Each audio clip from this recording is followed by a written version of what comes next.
15 October 2016चा काहे दिया परदेसचा episode जर का आपण मिस केला असेल तर डोंट वरी, आम्ही देत आहोत या भागाचे अपडेट्स। 15 ऑक्टोबर 2016च्या काहे दिया परदेसच्या भागामध्ये शिवची आई गौरीच्या घरच्यांकडून मिळालेल्या खोट्या दागिन्यांमुळे गौरीला उलट-सुलट बोलायला सुरुवात करते। त्याच वेळी शिव आपल्या आईला सांगतो, तू गौरीच्या घरच्यांकडे दागिन्यांची मागणी कशासाठी केली होतीस? त्यावर आई त्याला उत्तरते, मी त्यांना फक्त रीतिरिवाज काय असतात याची यादी दिली होती, सोबतच कोणत्याही गोष्टींची मागणी केली नव्हती। शिवची आजी शिवच्या आईला सांगते, मी दिलेल्या यादीत कोणासाठीही दागिने देण्यात यावे असं म्हटलंच नव्हतं। यावर शिवची आई देखील गोंधळून जाते। त्याच वेळी शिवची आजी गौरीला बजावते की शिवच्या आईवरती कोणत्याही बाबतीत विश्वास ठेवू नकोस। तर आलेल्या प्रसंगाला धीराने सामोरे जात शिव यातून मार्ग काढतो। तो आपल्या मित्राला कॉल करून ताबडतोब सोन्याचे हार विकत आणण्यास सांगतो, जेणेकरून ते आपल्या आत्याला देता येतील।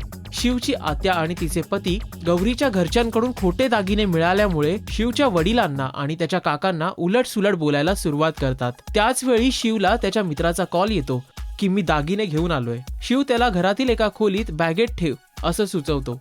घरात शिरताच शिवची आई त्याच्या मित्राला न विचारता का आलास असं विचारणा करू लागते। त्यावर शिवचा मित्र त्यांना आपण शिवला भेटायला आल्याचं सांगतो। तितक्यात शिव तिथे पोहोचतो आणि काम फत्ते झाल्याचंही सांगतो। शिव सर्वांना सांगतो की निशा वहिनीचा कॉल आलेला आणि निशा वहिनींनी सांगितलंय की हार बॅगेच्या तळाशी ठेवलाय।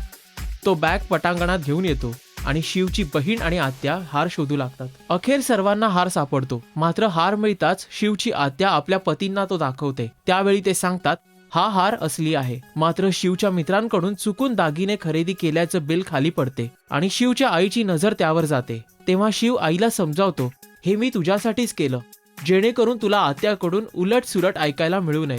काहे दिया परदेस या मालिकेचे अपडेट्स जाणून घेण्यासाठी पाहत रहा राजश्री मराठी। नमस्कार, मी जान्हवी प्रभू अरोरा। प्लीज सबस्क्राईब करा राजश्री मराठीला।